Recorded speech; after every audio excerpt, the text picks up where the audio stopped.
खबर प्रयागराज से आपको बता दें, सूबे के डिप्टी सीएम केशव प्रसाद मौर्य संगम नगरी प्रयागराज पहुंचे। सबसे पहले वो पुलिस लाइन से सर्किट हाउस पहुंचे, जहां उन्होंने कार्यकर्ताओं से मुलाकात की और बैठक की, जिसके बाद मीडिया से बात की और साथ ही संविधान रचयिता बाबा भीमराव अम्बेडकर की जयंती पर श्रद्धांजलि देते हुए सभी को शुभकामनाएं दिया। साथ ही विपक्ष के बयान पर उन्होंने पलटवार किया, कहा कि कांग्रेस समाजवादी पार्टी ने बाबा साहेब का यूपी की कानून व्यवस्था पर अखिलेश यादव ने सवाल खड़े कर पर डिप्टी सीएम ने कहा कि कोई भी गरीब और पिछड़े वर्ग के लोगों के साथ अगर गलत काम करता है तो उसे सख्त से सख्त कार्रवाई होगा, बख्शा नहीं जाएगा उसे। बीजेपी की सरकार है। वक्फ संशोधन बिल पर इमरान मसूद के बयान पर भी पलटवार किया। कांग्रेस का कोई भी बार बोला नेता कुछ भी कहे, मगर संसद में पास हुआ जो बाबा साहेब भीमराव अम्बेडकर संसद के द्वारा पारित कानून से गरीब मुसलमान को उनका हक मिलेगा। वक्फ कानून विरोधी जो राजनीति दल हैं इस बिल के नाम पर भड़काने का काम कर रहे हैं, जिसे उन्हें उनका हक ना मिले। सब गरीब मुसलमान बड़ी संख्या में हैं, ये समझ चुका है। मोदी जी गरीब मुसलमानों का भला करेंगे। बंगाल के हालात पर कहा कि भारतीय जनता पार्टी हमारी बंगाल में सरकार बनेगी तो वहां जो लोग पलायन कर रहे हैं वो वापस होंगे। यूपी में वक्फ संशोधन बिल खिलाफ प्रदर्शन कर यूपी में कुछ ऐसा नहीं हुआ। अगर कानून हाथ मिलेगा तो उस पर सख्त से सख्त, जो भी कानून हाथ मिलेगा उस पर सख्त से सख्त कार्रवाई की जाएगी। भारत रत्न बाबा साहब डॉक्टर भीमराव अंबेडकर जी की 135वीं जयंती के अवसर पर मैं उनके चरणों में नमन करके अपनी विनम्र श्रद्धांजलि अर्पित करता हूं और यह बात गर्वपूर्वक दोहराता हूं कि बाबा साहब का मिशन अधूरा प्रधानमंत्री श्री नरेंद्र मोदी जी के नेतृत्व में एक एक करके कर रहे हैं पूरा। बाबा साहब का एक ही स्वप्न था, शिक्षित बनो, संगठित रहो और अपने लिए जो न्यायपूर्ण अधिकार है उसके लिए संघर्ष करो। और आज उनको संघर्ष की आवश्यकता नहीं पड़ रही, लेकिन उनके जो अधिकार हैं माननीय प्रधानमंत्री मोदी जी, आदरणीय मुख्यमंत्री योगी जी के नेतृत्व में डबल इंजन की सरकार के द्वारा पूरा करने का काम किया जा रहा है। जहां दूसरी तरफ कांग्रेस हो, सपा हो, बसपा हो, इन लोगों ने बाबा साहब के नाम का तो इस्तेमाल किया, लेकिन बाबा साहब जो चाहते थे उसमें से कुछ भी नहीं किया। भारतीय जनता पार्टी ने पंचतीर्थों का निर्माण किया। भारतीय जनता पार्टी बाबा साहब को सामाजिक न्याय का देवता मानती है।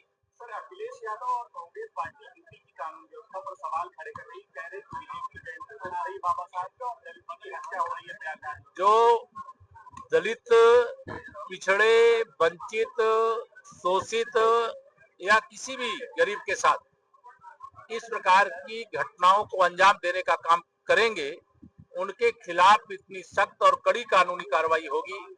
ये सपा बसपा कांग्रेस की सरकार नहीं है, भारतीय जनता पार्टी की सरकार है।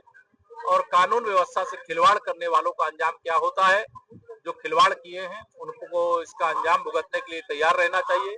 कानून के हिसाब से सख्त जल्द से जल्द कार्रवाई।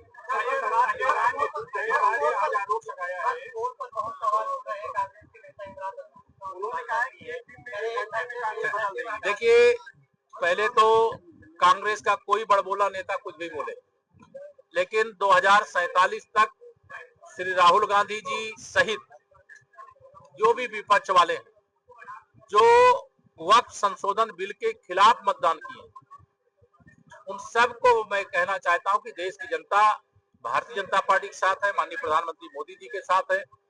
और संसद के माध्यम से कानून बनाने का जो अधिकार बाबा साहब ने अपने संविधान के माध्यम से दिया है, वो संसद के माध्यम से बना हुआ कानून है।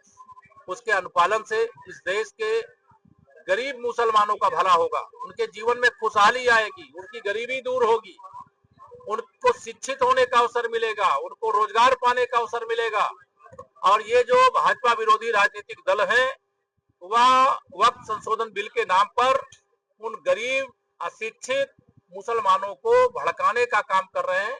लेकिन बहुत बड़ी संख्या में मुसलमान अब समझ गया है कि मोदी जी ही गरीब मुसलमानों का भला कर सकते हैं, ये तुष्टिकरण करने वाले नहीं। बंगाल के हालात बहुत खराब है, वहाँ पर पलायन हो रहा है, हिंदुओं का कई मौतें हुई है। भारतीय जनता पार्टी वहाँ लड़ाई लड़ रही है और जैसे चुनाव होगा वैसे वहाँ कमल खिलेगा, भाजपा की सरकार बनेगी। वहाँ भी वक्फ संशोधन का जो कानून है वह लागू होगा और किसी जिनका भी पलायन हुआ, जैसे वो यूपी से सपा की सरकार के समय बड़ी संख्या में लोग पलायन किए, भाजपा की सरकार आने के बाद वो घर वापस हुए। ऐसी घटनाएं वैसे ही बंगाल में होगा, जिनको पलायन करना पड़ा है वो ममता बनर्जी जी की तुष्टीकरण की घिनौनी राजनीति है। सत्ता के संरक्षण में वहां गुंडागर्दी हो रही है वक्त संशोधन बिल की आड़ में, और सत्ता जब भाजपा की आएगी उसका जवाब मिलेगा। सर, यूपी में इस तरीके की घटनाएं न होने पाए की ऐलान लगातार किया जा रहा है कि हम यहाँ कोई कानून को हाथ में लेगा तो कानून उनके खिलाफ अपना कदम उठाएगा, कड़ी कार्रवाई करेगा, और वैसे उत्तर प्रदेश में ऐसी कोई घटना नहीं होगी। Thank you sir. आराम से